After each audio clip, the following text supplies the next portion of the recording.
Gaffer, such late drama, how can you put that one into words? Very simply, I thought we was absolutely garbage until 87 minutes when it connected for the first time. And listen, I'm delighted with the players. What do we want? A team that goes to the end? Sure. Do we want a team where we acclaim their character and their never die attitude? Sure. I just thought the first half performance was that bad, even though the second half I thought was better, that it drags down, the whole 90 for me.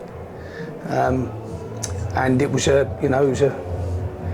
swift blow to the nose, but they responded. So I think we should. I just said to the players, well done for staying with it. Well done for never stopping.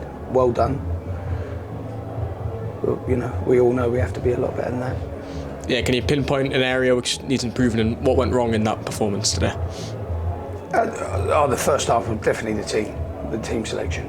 Definitely. Listen, when the dynamic of the team ain't right, some managers go either way. I pick the team. The team goes out there in that dynamic. Whether they go out there and play really well or play really bad, it's irrelevant. The dynamic of the team was all wrong. So that's on Darren Sarll. That's Darren Sarll's problem. But the great thing about that, especially now, is that we have subs to remedy that scenario. And I thought the introduction of more regainers of the ball gave us a greater chance of holding on to territory a lot longer. Even though we'd never played particularly smoothly, I thought Freeman and Featherstone helped that construction side of it a little. And I thought Sloggett and Robinson really helped us, give us that little bit of extra energy. I thought Jack, bless him, looked really, really tired today. And that may have been the thing. That may have been the thing with the fatigue of the 10 men and the Tuesday night on that surface. But, I think that when the dynamic of the team doesn't start right, that's on the manager, 100%. I never shy away from that. And I thought second half, I thought the subs did help us a wee bit, nowhere near enough to really take the game away from them. And I was mostly disappointed in the positions we got into offensively. Could have been so much more beneficial for us with a better basic, a first touch, a pass, a little bit more quality in our movement to create space. But look, in a calendar year and a campaign, you can't always go perfect. Yeah, and just a positive with Greg Sloggett returning first time. We've got to see him out there in competitive action. Should be a big player for us this year. Oh, absolutely. But the facts are he was our most effective number 10 when he laid in or intercepted in Nathan Sherron for his half chance. It was the most creativity we'd had from that position, and that's something that I need to think about, especially in August when we're learning. And we've always talked about this learning sort of month, that we learn, what works, what doesn't work, who can play together, who connects, who doesn't connect, and then we can make our decisions from that. But I just thought with the two extra midfield players on in that position, and Freeman a little bit more adventurous from fullback. I thought he spiked it a little bit, enough to get us to the goal.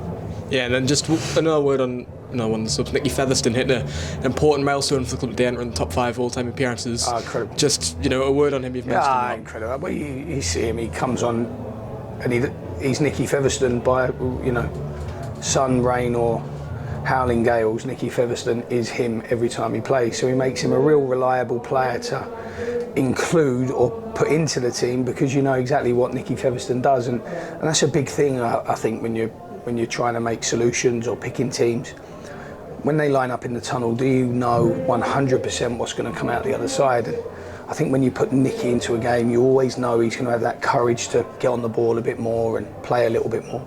So I thought he had a big effect, and what he did, he made them go back because he held onto the ball a wee bit longer than we had done previously. But a fantastic man, and a brilliant player, and congratulations, Nick. And you touched on the never say die attitude, and despite the fact that we weren't our best today, it's a point and we remain unbeaten.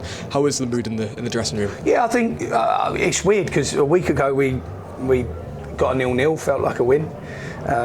we've got a 1-1. It doesn't feel like a win, but I think there's some positivity. There's some positive things to take about this. We talk about the town and the area and what it stands for.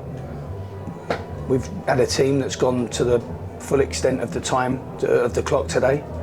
We actually tried to make another attack before the final whistle to go and win it, and they've got something from it, which over a campaign, this is 10 months, it doesn't finish at the end of August.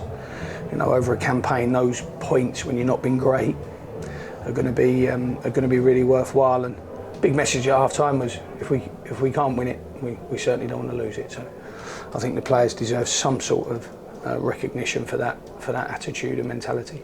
And just under 48 hours until we're straight back in action all the way in Surrey to face Woking. How do them hours look? You mentioned 1 or 2 tired legs. How does preparation look for that one? No, travel tomorrow, train, North London, down to the hotel. A lot of debriefing and analysis on today. And we need to, because it's the first time we can really hone in on critical elements of our performance. So I think we need to make sure that we use that time at the hotel theoretically. But apart from that, physically, it's about rolling them out again. And because we've underperformed today, which isn't, no one's hiding from that.